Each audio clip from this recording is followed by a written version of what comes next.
Hey homegirls, welcome back to the channel and welcome back to another video. Fall is around the corner. She peeping like, what's up, I'm here. And I'm ready for her to be here because it is hot, okay? We had a hot summer in Atlanta and I'm over it. Plus fall is the best season of the year. But anyway, I wanted to share with you guys 3 fall decor DIYs that you can do at home to save your coins. And y'all know, I am very transparent on this channel that I am not a DIY girly. Maybe one day I will be, but DIYing is not really my ministry. But I love saving my coins. And these are very easy and affordable DIYs. So if I can do it, you can do it too. Just to set the scene, the mood and the vibe for my fall decor is very moody. That means I want dark, deep, rich colors. I will be kind of incorporating some lighter colors as well too, because I do like neutrals. I do still like somewhat of like a little bit of lightness and airiness. I don't want it to be too moody and too dark. Not going for that vibe, but I want some dark, deep, rich colors that are inviting, that are cozy, that make you feel like it's fall, but not too super light and super airy. So if this sounds like your vibe, or if you're just interested in getting some fall decor ideas to DIY yourself at home, just keep on watching.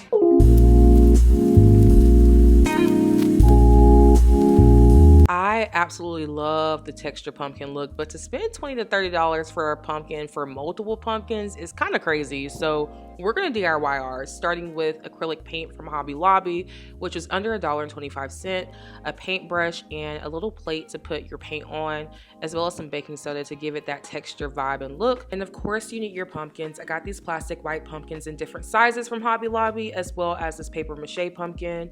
And literally all of these were under $10. So we're definitely saving a lot of money here. So this DIY is really simple. All you do is add a generous amount of paint to a paper plate and then add 1 spoonful of baking soda to the actual paint itself and then mix that in together.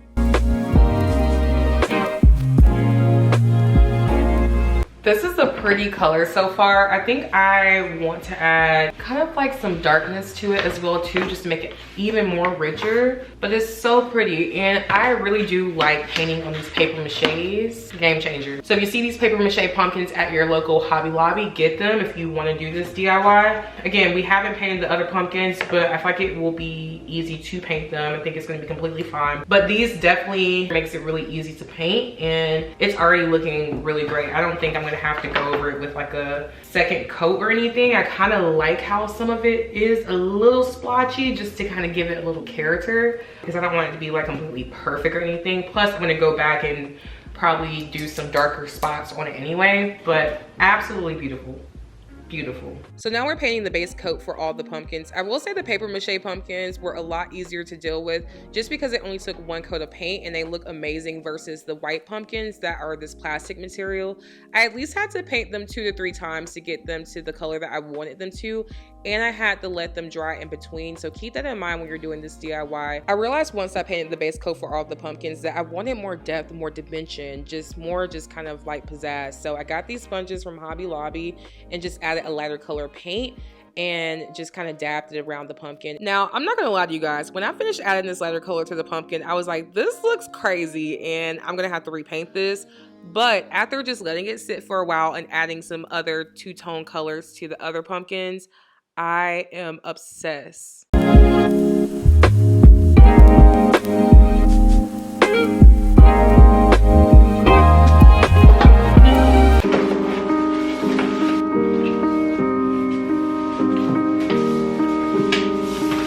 Okay, so you guys saw this on my last video where I took you guys shopping for all the fall decor, and I absolutely love this vase. And for $8, I was gonna find something to do, but it was actually perfect because I really wanted to have some really nice, deep, rich vases in the house. And particularly in my vase collection, as you guys know, I love vases. But I don't have any like rich, dark chocolate vases, so obviously this is far from it, but I love the splotches. I love the character of the vase. So I decided, why not paint this vase and make it kind of my own? I got some paint colors from Hobby Lobby, as you guys saw in the last video. And we're gonna transform this vase and give it more of the fall vibes. I'm going for like this inspo, like Studio McGee vases, very, like I said, rich, dark chocolate vases.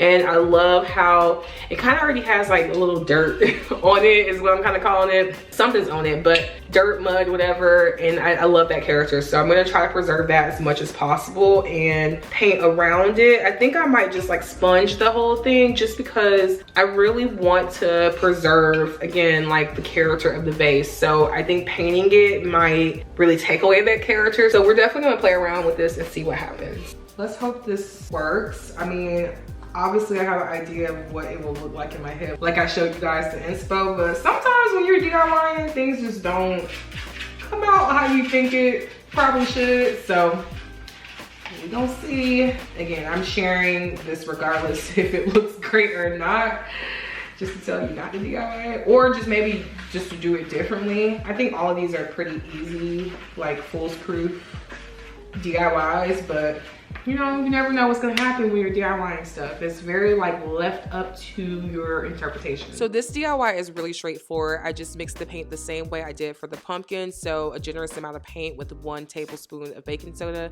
and then just went in with the lighter color using the sponge only.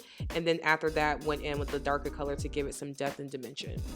Okay, I feel like it's getting close to what I want it to be, but I'm going to probably let it dry and do another coat, just because sometimes when it dries, I've learned with these projects that it just looks a little different, honestly a lot different. I think the bowl that I did in my last video, while I loved it when it was wet, I didn't like it when it was dry. Like I hate the color, and so I'm actually gonna probably go over that with this color that I'm using, which is like the rich, I think it's called, oh, it's called Real Brown. I think I'm gonna use that one because the color that I used before for that project was dark chocolate, which was a pretty color, but it looked weird on the bowl that I had. And I think it's because maybe I mixed it with something else. I don't know, child. It looked crazy, so I need to go over that bowl. Like I said, I'm gonna let this dry. I think doing the sponge for this entire project was definitely ideal. You don't need a paintbrush for this type of look, especially if the vase is already textured itself. Don't paint it with the paintbrush. Like the sponge definitely is the way to go. I will say if it's a glass vase, however, you probably need to do a couple steps to get it to this point. So I would probably prime it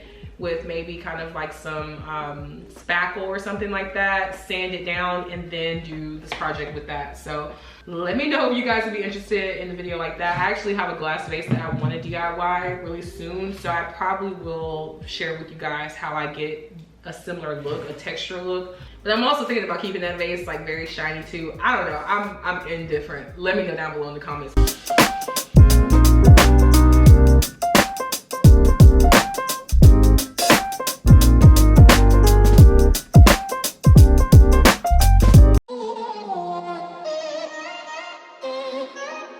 So for this project, you'll need a vessel to put your candle wax in. I got these 3 vessels from Pop Shelf, which were all under $5, as well as you'll need a measuring cup, as well as some candle wax. And the candle wick kit that I got from Amazon, which has everything you need. So I started by adding wax to a measuring cup. Again, I do not use this measuring cup for cooking, so please do not come for me in the comments.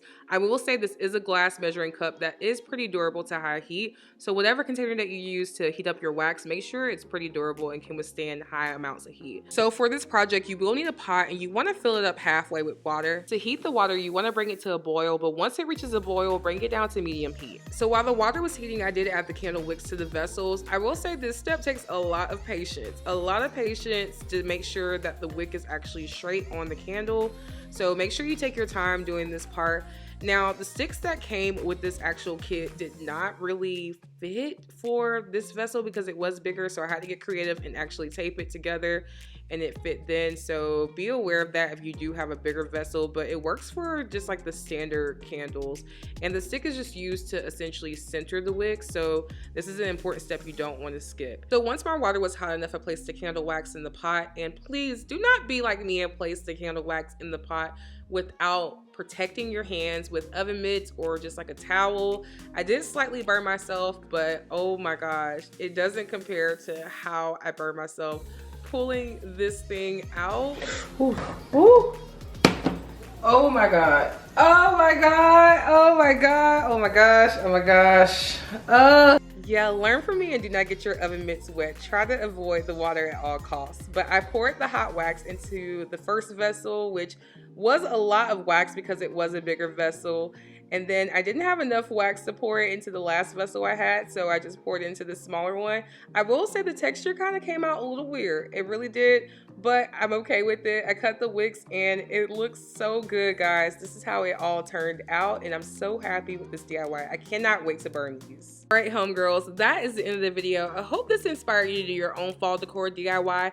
Let me know down below in the comments which fall decor DIY is your favorite. I love you all, and I'll see you in the next video. Bye.